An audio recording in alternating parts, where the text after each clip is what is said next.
I have lived long enough to know that the moments which remake a man rarely announce themselves. They don't arrive with thunder or ceremony. They slip in quiet, like a woman carrying a crate of chicks through a side door on her wedding night. But I am getting ahead of myself. The year was 1887, and I was 41 years old, owner of the Beaumont Spread in Callaway County, Texas, 4,000 acres of red cedar and limestone, a herd of longhorn cattle that had seen better seasons, and a ranch house grand enough to make passing travelers slow their horses for a second look. 3 stories of limestone block, wide porches front and back, glass windows shipped from St. Louis. My father had built it to impress, and I had inherited both the house and his habit of caring too much what the county thought of us. I had been a widower for 6 years. My first wife had been a gentle soul, taken by fever before we had found our footing together. The grief had settled into me like silt in a well, not violent, just present, slowly filling the space where warmth used to live. My foreman, my cook, my house staff, 11 people in all, had watched me turn quieter and harder with each passing year, the way good leather left out in a dry wind eventually forgets it was ever soft. It was my neighbor, Judge Alderman, who arranged the match. He had corresponded with a Swedish family in Minnesota, the Lindqvists, respectable farmers who had 3 daughters and a difficult winter ahead. The youngest girl, he told me, was 27, plain-spoken, capable, and not given to romantic notions. Practical, he said. The word was meant to be reassuring. I confess I did not approach the arrangement with any tenderness. I needed a woman to run my household properly, to manage the kitchen accounts, oversee the domestic staff, present a dignified face at county gatherings. I told myself I was being honest about my intentions. I wrote one letter. She wrote one back. We were married by the circuit preacher on the second Saturday of October with no more ceremony than a land transfer. She came to Callaway County on the afternoon stage with a single trunk, a small canvas bag, and what I would later learn was a wooden crate wrapped in burlap, nestled under a horse blanket in the luggage boot. She was not what I expected. She was fair-haired and quietly composed, with the kind of stillness that comes from people accustomed to long winters and hard work. She shook my hand at the stage stop. She thanked the driver. She looked at my limestone house without expression, and something in that measured calm irritated me in a way I could not name. We had a modest supper. My cook had made her best effort. The house staff stood awkwardly in the hall. And then, past 10 o'clock that night, when I came upstairs to retire, I opened the door to the master bedroom and heard it. A soft, insistent peeping, rising from somewhere beneath the bed. I stood in the doorway a long moment, listening to that sound. Peeping, soft and persistent, like a tiny heartbeat that had gotten loose in the room. My first thought was that I had misheard. The wind off the Kansas plain had a way of playing tricks through the limestone walls, finding gaps in the mortar and humming through them at odd pitches. I'd lived alone long enough to become a man who talked himself out of things he plainly heard. But no, this was not wind. I set my lamp on the dresser and crouched down. There, pushed back against the baseboard beneath the marriage bed, the one my mother had shipped from St. Louis at considerable expense, with its carved walnut headboard and its horsehair mattress, sat the burlap-wrapped crate. And from inside it rose a chorus of small, urgent voices. I straightened up. She was standing near the window in her traveling dress, which told me she had not yet had any intention of sleeping. She was watching me with that same composed expression she'd worn at the stage stop, though something behind her eyes had shifted into careful attention. "There are birds under my bed," I said. "Yes," she said. I waited for more. She offered nothing further, which aggravated me considerably. "What kind of birds?" "Chicks," she said. "Dorking chicks. 5-toed. Rare in this county. Possibly in this state." I looked at the crate, then back at her. "You transported live chicks from... Where did you come from?" "Pratt County." "You transported live chicks from Pratt County in a luggage boot." "They survived," she said, as though this settled the matter. I rubbed my jaw. I had, in my life, encountered rustlers, drought, a spring flood that took my south fence line and 2 good horses, and a business partner who absconded to Missouri with a season's worth of cattle receipts. None of it had prepared me for standing in my own master bedroom, in my wedding night collar and vest, having a conversation about rare poultry. "Why?" I said, and I meant it as the full and complete question it was. She turned from the window and sat down on the edge of the bed with the careful deliberateness of someone who has rehearsed what she's about to say. "They are worth something," she said. "Properly raised, a Dorking hen will give you eggs through a Kansas winter when your common breeds go dry. I have raised them before. I know what I am doing. I only need a few weeks before they are ready to move to a proper brooder." She paused. "I did not tell you before because I thought you would say no." She was right. I would have said no. "They cannot stay under that bed," I said. "I know. And you cannot keep poultry in this house." "I know that too," she said. Then she looked at me with those steady, pale eyes and added quietly but without apology, "But I would ask you not to tell anyone just yet. Not until I can show you what they become." I stood there a long moment, my hand still resting on the bedpost, listening to the soft rustling beneath it and to the silence between us, which had taken on a particular weight. She was not pleading. That was the thing I kept returning to, even later, long after I understood her better.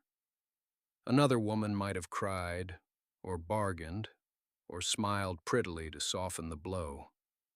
She did none of those things. She simply looked at me with those steady, pale eyes and waited. The way a person waits who has already accepted that the answer may be no, and has decided to survive it either way. I am not certain what made me hold my tongue. Pride would have sent those birds to the yard before morning. Common sense would have done the same. But something else, some stubborn, buried thing I could not have named at 28, made me pull out the straight-back chair from the corner, sit down, and say, "Tell me about the Dorkings." She blinked, just once. Then she folded her hands in her lap and told me. She had grown up on a farm in the eastern part of the state, she said. Her grandfather had brought the breed over from his people in England. 5 toes, she told me, not 4. That was the mark of a true Dorking, and it set them apart from every common bird on the frontier. They were heavy, calm, good for both meat and eggs. More importantly, they laid through cold. Not the thin, uncertain laying of a hen pushed past her nature, but steady, reliable laying through weeks when other breeds sat silent on empty nests. She had sold eggs from Dorkings every winter of her girlhood. She knew what they brought at market. She knew what it meant to a household to have eggs in January when the neighbors had none. "How many did you bring?" I asked. 11, she said. 6 pullets and 4 cockerels, and one I am not yet certain of. I looked at the hem of the bedspread. 11 chicks beneath our marriage bed on our wedding night, cheeping quietly in a crate lined with what I suspected was straw taken from the barn before the ceremony. I should have been furious. I had a house full of guests in the rooms below, a cook who resented any intrusion on her kitchen domain, and a ranch that had already cost me one bad season. I had neither the patience nor the margin for eccentricity, but I had also, in the span of 10 minutes, learned more about practical poultry economics from this woman than I had gathered in my entire life, and something about the precision of it. The way she spoke about feed conversion and winter laying and market price without a single unnecessary word struck me as the opposite of foolishness. 3 weeks, I said. She looked up. You have 3 weeks to show me something worth keeping. After that, they go to a proper pen or they go to someone who wants them. I paused. And not a word to the staff. Not yet. She nodded once, slowly. Thank you, she said. That night I slept poorly, which I suppose a man might expect on his wedding night, though not for any of the reasons a man might hope. The cheeping was soft. I will grant her that. She had tucked the crate close against the far baseboard, behind the heavy curtain of the window, and whatever she had lined it with held the sound to something little more than a low, intermittent murmur, the way wind finds a gap beneath a door and makes a sound you can almost convince yourself you did not hear. But I heard it. Every quarter hour or so, one of the 11 would stir and set the others going, and I would lie there in the dark staring at the ceiling plaster and reminding myself that I had agreed to this. 3 weeks. I had given my word, and I was not a man who took that lightly. She was up before dawn. I heard her moving with the particular care of someone who has learned to be invisible in a house that is not yet hers.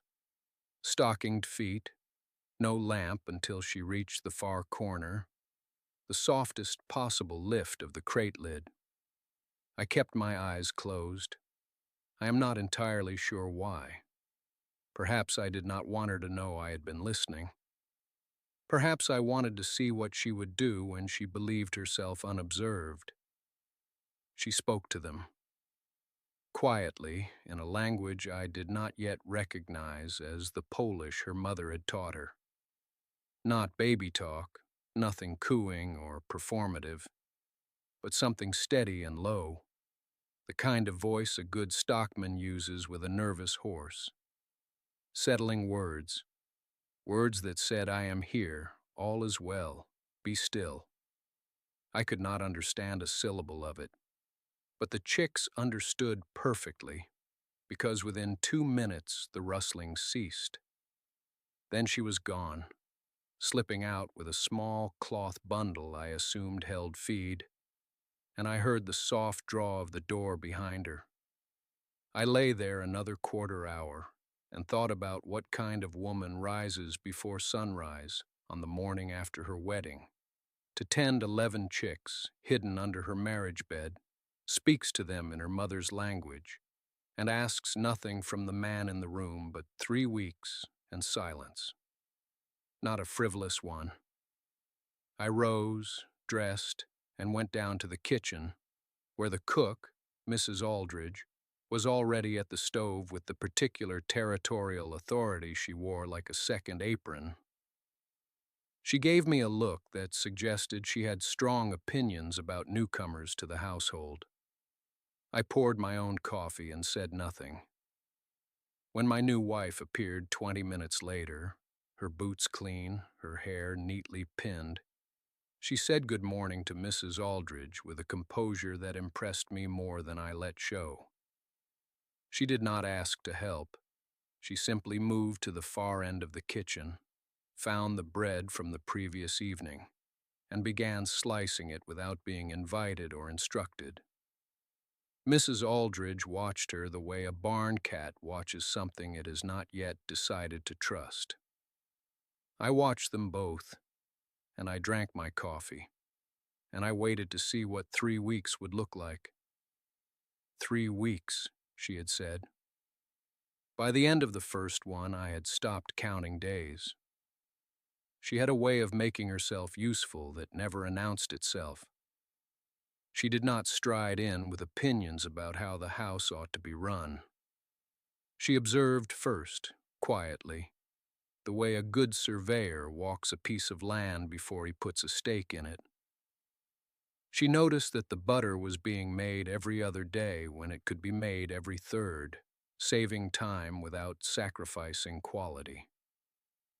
She noticed that the bread was losing moisture because the cooling rack sat too near the far window where the draft came under the sill.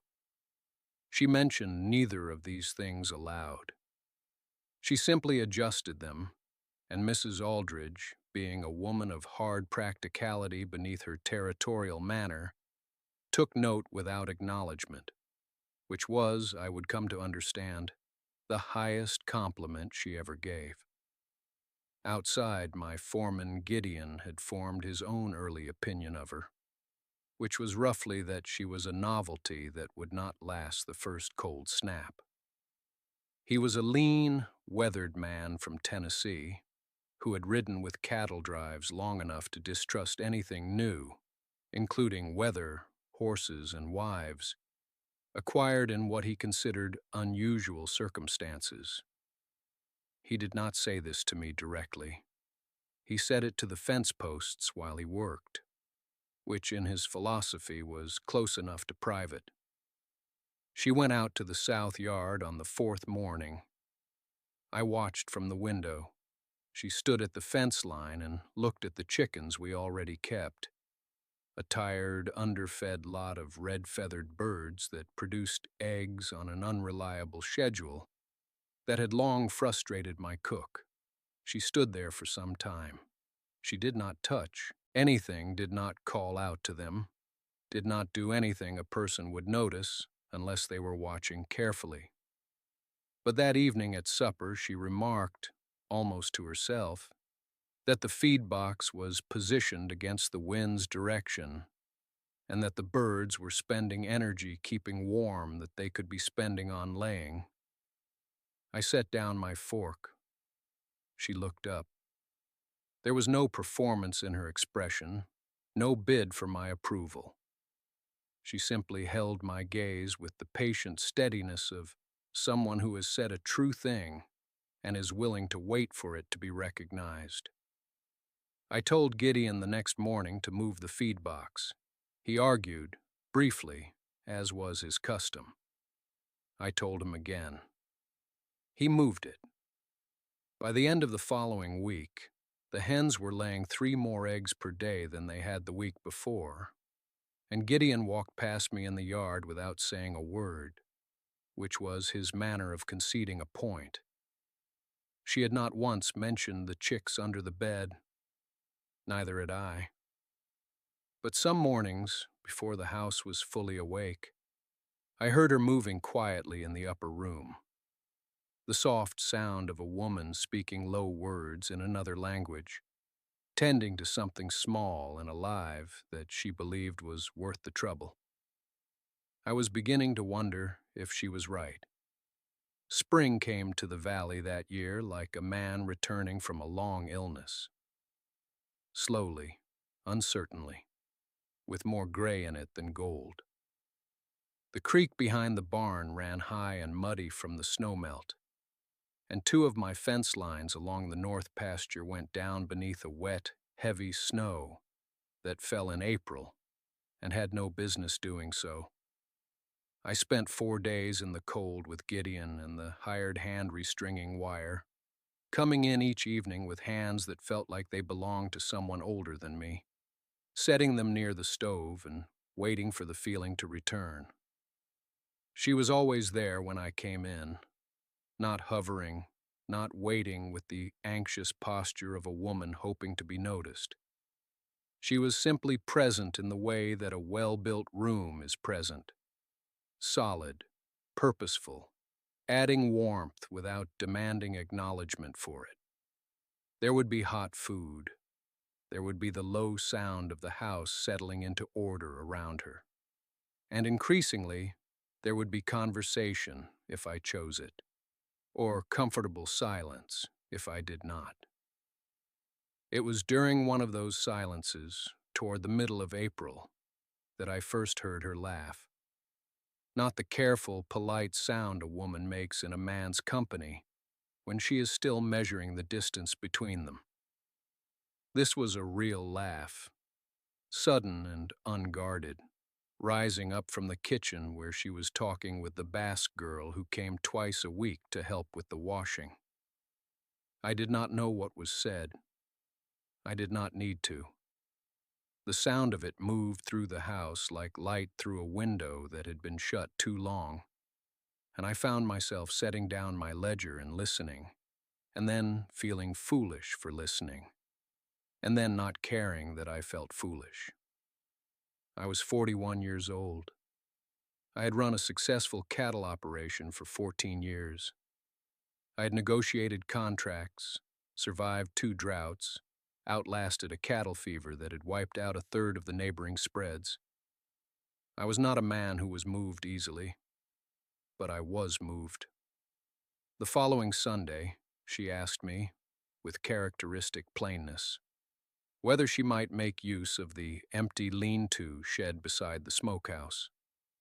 The one we used for nothing but storing broken harness and lumber scraps that hadn't found a purpose in 3 years. She said she needed more space. She did not say for what. I told her to take it. She thanked me in the direct, unadorned way she had of thanking. A single nod, eyes meeting mine, and turned back to her work. That afternoon, I walked past the lean-to and heard from inside the unmistakable chorus of small birds, not the scratching cluck of my laying hens, but something higher, lighter, more numerous than I expected. Through a gap in the boards, I could see the straw floor covered in yellow movement. Dozens of small creatures, bright as dandelions, busy with the uncomplicated business of being alive. I stood there longer than I should have, and then I walked away, and I did not tell a soul. That was the beginning of a private understanding between us, though neither of us ever named it as such. She kept her counsel, I kept mine, and somewhere in the weeks that followed, something shifted in the way I moved through my own property. A new attentiveness, a habit of noticing small things. I found myself marking how many times she crossed the yard between the house and the lean-to each morning, counting the trips, estimating their purpose. Not with suspicion, with something closer to wonder. She had organized the shed with the same unhurried precision she brought to everything else. I glimpsed it once through the open door. Rows of low wooden frames she had constructed herself from the discarded lumber I had dismissed as worthless, each one lined with clean straw, each section populated with birds in different stages of growth. The yellow fuzz was giving way, on the older ones, to the first white and buff feathers of adulthood. She had fashioned small water vessels from old tin cups and a watering can with a bent spout that the cook had thrown out months earlier. Nothing purchased, nothing wasted. I asked her, one evening, where she had learned to keep such birds. We were sitting after supper at the kitchen table. She with her mending, I with the ledger I had grown less afraid to open since the egg income had begun to show itself. She looked up without surprise, as though she had been waiting for the question at a measured, decent interval. She told me her grandmother had kept them, in the old country. Her grandmother had believed that a house with birds in it was a house that intended to stay standing. She said this without sentiment, as a plain fact reported accurately, but her hands stilled on the mending for just a moment, and I understood that the grandmother was gone, that the old country was gone, and that these birds were in some measure a continuation of something she was determined not to let end. I looked back down at the ledger. I did not know what to say to that. I was not in those years a man who knew how to receive a thing of that weight gracefully, but I did not look away too quickly. I let the moment stand between us with some dignity before I turned the page. What I could do, and what I did, was to ride into town the following week and inquire at the feed store about the availability of proper brooder materials. The man behind the counter looked at me with mild curiosity, since I had never in 20 years of ranching asked about poultry equipment. I told him it was for the missus. He nodded as though that explained everything and pointed me toward the relevant shelf. I brought back what I could carry in one saddlebag, set it inside the lean-to door without announcement, and went about my afternoon. When I came in for supper, she had set an extra biscuit on my plate. She did not say a word about it. Neither did I, but I ate every last crumb. That winter was the hardest the territory had seen in 11 years, or so the old-timers at the Mercantile insisted with the particular satisfaction of men who keep score of suffering. The creek froze solid by the middle of November, and the wind that came down off the northern ridge did not merely bite. It settled in and refused to leave, like an unwelcome creditor. I lost 2 head of cattle in a single week, not to any illness, but simply to the cold, finding them in an unprotected corner of the east pasture. My foreman looked at me with eyes that said what his mouth was too loyal to speak, that a better man would have reinforced that fence line in October. She said nothing about the cattle. She understood, I think, that a man does not need his losses named. What she did was turn her attention to the hens. By that point, the flock had grown to something the lean-to could barely contain.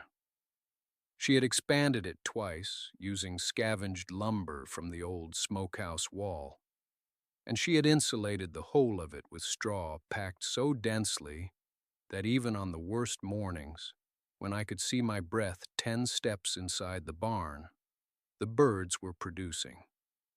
Not at summer rates, but producing. And in a winter when every other ranch wife in the county was rationing eggs or doing without entirely, word traveled.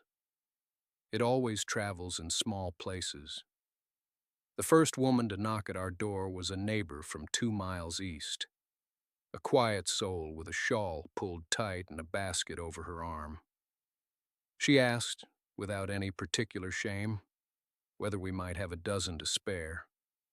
She had 3 hands to feed, and her own laying hens had all but quit. My wife invited her inside. I watched from the doorway of my office, pretending to review documents, as the 2 of them sat at the kitchen table and talked in the easy, unhurried way of women who have known hardship in the same key, even if different songs. When the neighbor left, she carried 2 dozen eggs and a small jar of the rendered fat my wife had been quietly accumulating in a crock beside the stove. She had not asked me. I realized, standing in that doorway, that I was not certain whether I felt overlooked and this was an unfamiliar sensation, simply unnecessary to the transaction in the best possible way. The ranch was providing something the county needed. She was the reason for it. The neighbors began talking among themselves, the way neighbors do. By February, there was a modest but steady arrangement. eggs delivered by wagon on alternating Thursdays, payment in coin, in trade, occasionally in labor that found its way to my fence lines and barn roof. I had not organized it. I had not conceived of it. I had only brought home a saddlebag of brooder materials and said nothing. She had done the rest. By March, the kitchen table had become something more than a place for meals. She had covered one end of it with a ledger she had obtained from the dry goods store in town. A modest green-covered thing, its pages lined in faded blue. And each evening after supper she would sit with her pen and record the week's transactions in a handwriting that was small, precise, and utterly foreign to anything I had expected from a woman who had arrived with one trunk and a clutch of hidden chicks. I did not ask to see the ledger. She did not offer it. But one evening in the middle of the month, she slid it across the table to me without comment and went to tend the stove. I sat with it for a long while. The figures were not grand by any measure a banker in the city would have recognized. But they were real, and they were growing, and they told a story of careful accumulation that I had not known was being written under my own roof. Feed costs, offset by trade arrangements, I could now see itemized in her careful hand. Egg revenue, listed by customer, by week, by the exact coin received, or the labor equivalent she had calculated and noted in a separate column. A small entry near the bottom of the most recent page read simply, "New brooder materials, reinvested." Below it, a number I recognized. I had paid it myself in the fall, thinking nothing would come of it. The return on that figure, as of that March evening, was considerable. I closed the ledger and set it back on her side of the table. When she returned, I told her it was good work. Those were the exact words I used. Good work. And I am not proud of how small they were for what she had done. She nodded once, the way she nodded when she was not going to press a thing further, and sat back down to her columns. What I did not say, and what took me longer to find words for, was that the ledger had frightened me a little, not because of anything she had done wrong, because of the clarity of it. Every entry was a decision she had made alone, quietly, correctly, in a house where she had been given no particular authority and no particular welcome. She had treated the ranch as though it were worth saving, at a time when I had quietly stopped believing that it was. She had done this without my instruction, without my permission, and without any of the credit that should have followed. It was a reckoning of a particular kind, not financial, though the figures were there in blue ink to make the case. It was the reckoning a man faces when he understands that someone else has seen his land more clearly than he has cared for it more faithfully than he has, and has done so out of nothing more complicated than the belief that it deserved tending. I went to bed that night with the lamp burning later than usual. That lamp burned through to the small hours, and I do not think I was reading. I think I was simply sitting with a truth that had taken up residence in my chest and did not intend to leave quietly. She had come to my house in spring with a crate of chicks hidden beneath a wedding bed, and I had thought her foolish. That is the word I would have used then, if pressed. Foolish. A woman who did not understand the dignity of the occasion, who did not understand what was owed to appearances, who did not understand that a man in my position could not afford to be made into a county story. I had been wrong about every last syllable of that assessment, and the lamp burning in my study at 2 a.m. was the proof of it. By the time autumn came that year, the flock had grown past 200 birds. She had negotiated a standing contract with the hotel in town, a second one with the territorial school kitchen, and a third, and this one still makes me smile to recall, with the very men who had laughed loudest at the wedding bed story. They came to her on their own, hats in hand, because her eggs were the finest in 3 counties, and they were not too proud to admit it when their purses were involved. The ranch hands stopped leaving. That was perhaps the thing I noticed most quietly and felt most deeply. Men who had ridden for other outfits, men who had given me only 1 season before moving on, stayed. They stayed because there was always enough at the table. They stayed because someone had thought to ask, once, whether the bunkhouse roof was sound before winter, and had arranged for it to be repaired before anyone had to sleep cold. They stayed because the place felt, for the first time in years, like somewhere a man could put down a small root without being ashamed of it. I asked her to marry me again, properly, in the way I had not managed the first time. Not in front of witnesses, not out of arrangement. Just the 2 of us on the porch, in the early evening when the light came across the grass the way it does in October, golden and unhurried, as though it too understood there was no reason to rush.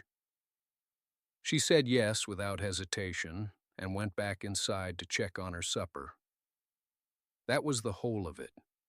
That was the proposal and the answer and the ceremony all at once. And I have never in my life felt more married than I did in that quiet moment. We had 41 years together after that evening, and I will not pretend every one of them was easy, because the land does not allow for easy. But I will say this, and I will say it plainly, as a man who has had time enough to know the difference between luck and grace. She was never the woman I expected. She was everything the ranch needed. And it turned out, so was I, once she had shown me how.